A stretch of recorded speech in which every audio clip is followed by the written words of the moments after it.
Good evening दोस्तों। Welcome to अनुभव academy. आज हम लोग बात करेंगे गेट बी 2020 का क्वेश्चन पेपर और उसका आंसर की के बारे में। जो लोग नहीं जानते हैं गेट बी क्या होता है उनके लिए बता दें।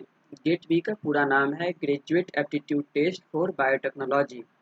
इसका पहले का नाम था CEEB, जो JNU के द्वारा कंडक्ट कराया जाता था, पर 2020 से इसे RCB regional centre for biotechnology conduct कराती है।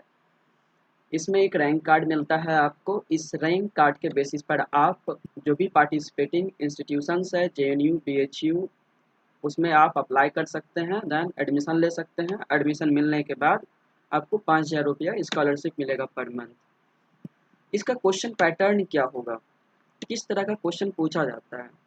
इसमें दो सेक्शन होता है क्वेश्चन का, सेक्शन ए और सेक्शन बी। सेक्शन ए में आपको physics, chemistry, mathematics and biology से क्वेश्चन होता है जो बेसिक होता है। 60 होता है, सारे आपको करने होते हैं, जिसमें से सही होने पर आपको 1 नंबर मिलेगा और गलत होने पर 1/2 काट लिया जाता है। सेक्शन बी में टोटल 100 क्वेश्चन होता है, इसमें केवल आपको 60 अटैम्प्ट करना है और सही होने पर आपको 3 नंबर मिलते हैं और गलत होने पर 1 नंबर आपका माइनस कर लिया जाता है सेक्शन बी से। टोटल 240 का एग्जाम होता है। तो let's begin with section first. आइए देखते हैं क्वेश्चन फर्स्ट क्या कहता है। Which of the following statement about enzyme is correct. देखिए ये रहा आपका option. They are always proteinaceous in nature, they are not stereospecific, they are biological catalyst, they are chemical catalyst। Answer देखने से पहले आप लोग वीडियो पॉज करके बनाने का कोशिश कीजिए, देन आंसर इसका चेक कीजिएगा। क्या लगता है क्या हो सकता है इसका आंसर। चलिए देखते हैं। देखिए they are always proteinaceous in nature, ये बात तो लगभग सही है। ऑलमोस्ट ऑलमोस्ट जो भी एंजाइम है वो प्रोटीनेशियस ही नेचर होता है। लेकिन एक आपने नाम सुना होगा आरएनए के बारे में। ये भी एक एंजाइम की तरह वर्क करता है, लेकिन यह एक प्रोटीन नहीं है ना। They are not stereospecific, तो ये भी सही नहीं है। हम लोग जानते हैं कि एंजाइम जो होता है सबस्ट्रेट स्पेसिफिक होता है। उसका मॉडल वगैरह सब जब हम एंजाइम एक बायोकेमिस्ट्री का सीरीज स्टार्ट करेंगे देन हम देखेंगे सारी चीज़। अभी शॉर्ट में देखते हैं हम लोग। दे आर बायोलॉजिकल कैटलिस्ट, हाँ ये बिल्कुल सही है। एंजाइम जो है बायोलॉजिकल कैटलिस्ट है। दे आर केमिकल कैटलिस्ट, ये भी हद तक सही है, लेकिन ये सही नहीं है। देखते हैं। ठीक है, कुछ और फैक्ट, ये स्टीरियो स्पेसिफिक होता है। तो हमारा फाइनल कंक्लूजन क्या हुआ, option C, they are biological catalyst, ये हमारा सही आंसर है। ठीक है, बढ़ते हैं अगले सवाल की तरफ। विच of the following enzyme is the most abundantly present on the earth. ये रहा आपका ऑप्शन, बनाइए। Hexokinase, rubisco, lysozyme, trypsin. क्या हो सकता है इसका आंसर। चलिए आप लोग बना लिए होंगे, आंसर देखते हैं इसका हम लोग। Rubisco is the most abundant enzyme present on the earth, ये हमारा सही है। रूबिस्को के बारे में और चीज देखते हैं। अच्छा एक और सवाल, कौन सा ऐसा प्रोटीन है जो ह्यूमन बींग में सबसे ज़्यादा मिलता है या एनिमल में। उसका नाम है कोलाजेन। ठीक है, रूबिस्को का काम क्या होता है, तो ये प्लांट में मिलता है, जिसका पूरा नाम है डायबिलोज बीस कार्बोक्सिलेज, है ना, जो कार्बन डाइऑक्साइड को फिक्स करता है। ठीक है, हेक्सोकाइनेज के बारे में देखते हैं। Hexokinase is initially enzyme of glycolysis, जो ग्लाइकोलाइसिस में मदद करता है। कुछ अंतर होता है हेक्सोकाइनेज और ग्लूकोकाइनेज। ये लोग आप लोग कमेंट में बताइए क्या अंतर होता है इसमें। ठीक है, लाइसोजाइम क्या है, तो लाइसोजाइम जानते हैं जो सेल को डिस्टर्ब करता है। लाइसोसोम आत्महत्या की थैली, सुसाइडल बेग जिसको कहते हैं। ठीक है, और ट्रिप्सिन जो आपका भोजन को पचाने में मदद करता है, प्रोटीन को एक्चुअली डाइजेस्ट करता है ना। चलिए बढ़ते हैं अगले सवाल की तरफ। A sum of money at simple interest amount to, 815 rupees in 3 years and to 854 in 4 years. The principal sum is। ये मैथ का सवाल है जो गेटवी में आया था इस बार 2020 में। ये रहा आपका ऑप्शन 650 रुपया, 590, 698, 700। वीडियो रोक कर आप लोग बनाइए, हम बढ़ते हैं आगे। देखिए SI सिंपल इंटरेस्ट बराबर होता है प्रिंसिपल अमाउंट, रेट और टाइम, और ये हमारा फॉर्मूला। आप सिंपली देखिए इसमें क्या दिया गया है। 3 साल में आपका साधारण ब्याज जो है किसी पैसे का 815 रुपया हो जाता है। उसी रुपये का अगर 4 साल तक हम छोड़ दें तो साधारण ब्याज होता है 854 रुपया। तो 1 साल में आपको कितना मिल रहा है अंतर? तो 339 रुपया। तो 3 साल में आपको कितना मिलेगा? 117 रुपया मिलेगा। ठीक है, हमको 3 साल में मिला था कितना? साधारण ब्याज 815 और उसका साधारण ब्याज हुआ कितना? 17। इसको घटा देंगे 698। बहुत सिंपल है, आपका करेक्ट आंसर होगा ऑप्शन सी।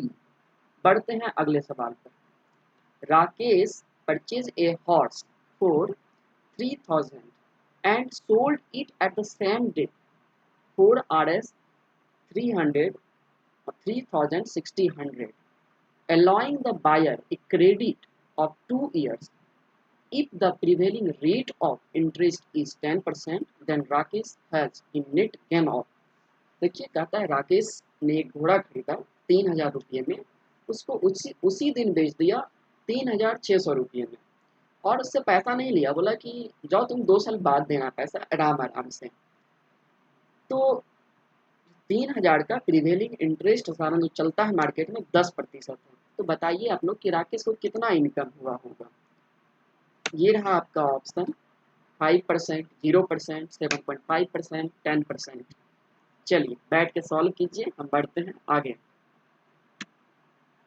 देखिए कॉस्ट प्राइस जो था आपका 3000 था, सेलिंग प्राइस 3600 में था, लेकिन उसको पैसा आया नहीं। ये 2 साल बाद मिलेगा। तो मार्केट में जो है इंटरेस्ट रेट 3000 का 10%, 3000 का अगर आप 10% निकालिएगा तो 600 होता है। ये भी तो आपका कॉस्ट प्राइस में ही जुटेगा जितना में खरीदा। तो ये 3600 हो गया इसका कॉस्ट प्राइस 2 साल बाद। तो इसको इनकम कितना होगा? Selling price minus cost price, 0 रुपया 0%। तो ऑप्शन बी आपका करेक्ट हुआ। बढ़ते हैं आगे सवाल पर। Excessive fasting by a human being will lead to the presence of. जब आप कोई लोग बहुत ज़्यादा भूखा रहता है उसमें क्या मिल सकता है? कीटोन बॉडीज, बिलिवरीन पिगमेंट बहुत ज़्यादा हो जाएगा, एक्सेस एल्बुमिन कंटेंट और कैल्शियम ऑक्जेलेट क्रिस्टल्स। क्या मिलेगा? ये रहा आपका ऑप्शन। कोशिश कीजिए इसको कमेंट सेक्शन में अटेम्प्ट करने का। जब कोई लोग बहुत ज़्यादा भूखा रहता है तो उसमें कीटोन बॉडीज मिलने लगता है। ठीक है, क्यों ऐसा क्यों होता है? जब बहुत ज़्यादा लोग फास्टिंग करता है तो जो आपके बॉडी में स्टोर फैट होता है वो उसका मेटाबॉलिज्म स्टार्ट हो जाता है, फैटी एसिड ऑक्सीडेशन, जिसके कारण आपका ये कीटोन बॉडीज बनता है ना। अदर ऑप्शन देखते हैं। Presence of excess ketone bodies in urine is termed as ketonuria भी हम लोग इसको कहते हैं, है ना। तो आपका करेक्ट ऑप्शन है ऑप्शन ए। बढ़ते हैं अगले क्वेश्चन पर। The causative agent of sleeping sickness in human being and, जो स्लीपिंग सिकनेस होता है उसका पॉजिटिव एजेंट क्या है? ये है आपका option extracellular parasite present in the gut lumen, intracellular parasite present in the plasma cell, intracellular parasite present in the erythrocyte, extracellular parasite present in the blood plasma. क्या होगा? क्या लगता है इसका आंसर क्या होगा? आप लोग डेफिनेट हैं, श्योर हो चुके होंगे। इसका करेक्ट आंसर है ऑप्शन सी, है ना। Sleeping sickness is caused by parasite transmitted by infected tsetse flies in the, ये बहुत ज़्यादा अफ्रीका तरफ होता है ना। Correct answer is option D, extracellular parasite present in the blood plasma. इसका दूसरा नाम क्या है?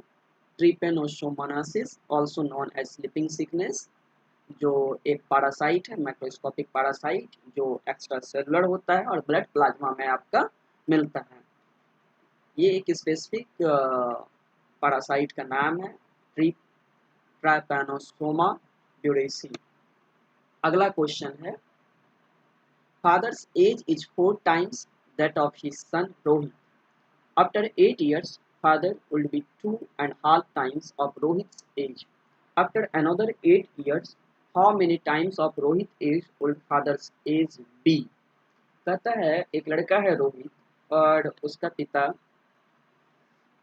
जो है उससे father's age is 4 times of his son. देखिए इसके सॉल्यूशन, ये रहा आपका ऑप्शन, क्या हो सकता है इसका आंसर। देखते हैं इसके सॉल्यूशन के बारे में। देखिए एक रोहित है और रोहित के पिता है।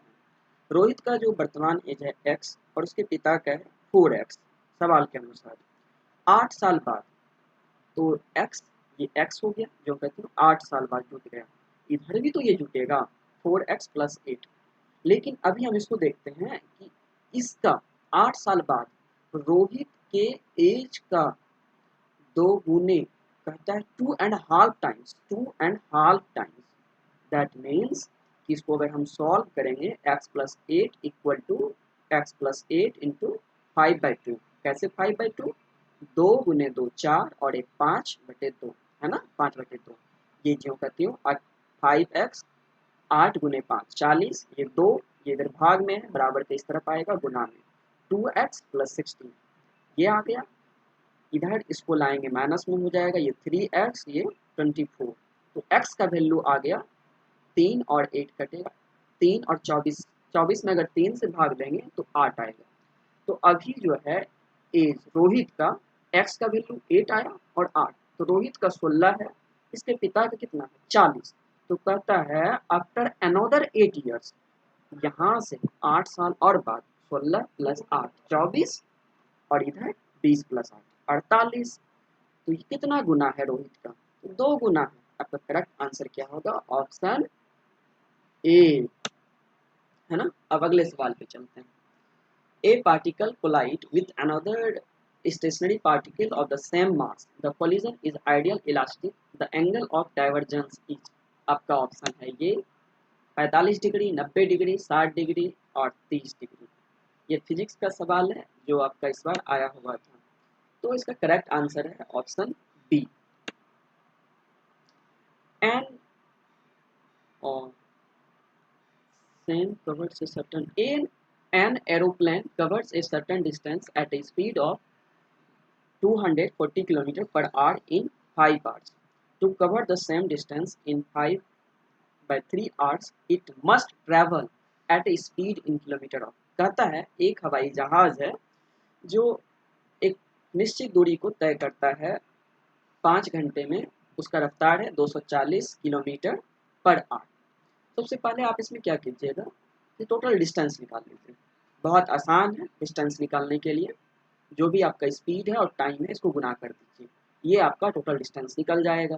उसके बाद कहता है उसी दूरी को इस टाइम में किस रफ्तार से पूरा कर पाएगा।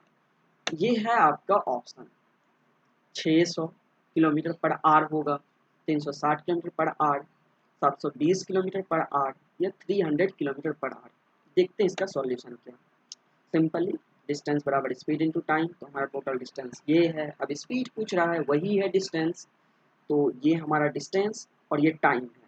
तो ये 5/3 है, 3 ऊपर चला जाएगा, 5 5 कट जाएगा, 24 × 3 तो 720 km/h इसको चलना होगा। जब 5/3 घंटे में हम सेम दूरी को कवर कर पाएंगे जो इस रफ्तार से इतने समय में तय किया गया था। तो इसका आंसर होगा ऑप्शन सी, है ना। नेक्स्ट क्वेश्चन की तरफ चलते हैं। Which of the following is a dimensionless quantity? Magnetic flux, Young's modulus, specific heat at constant volume, amplification factor in electronics.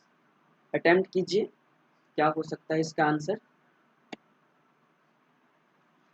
तो सही आंसर है इसका option D, amplification factor in electronics, बाकी सारे का डायमेंशन होता है, डायमेंशन लेस जो होता है एम्प्लीफिकेशन फैक्टर, है ना।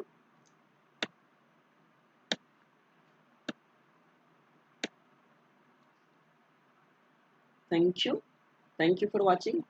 अगर आपको हमारा ये वीडियो अच्छा लगा हो तो सब्सक्राइब कर दें, चैनल पर सब्सक्राइब, लाइक, और हो सके तो और दोस्त को फॉरवर्ड करें, शायद उनको भी ज़रूरत हो, है ना। Thank you for listening.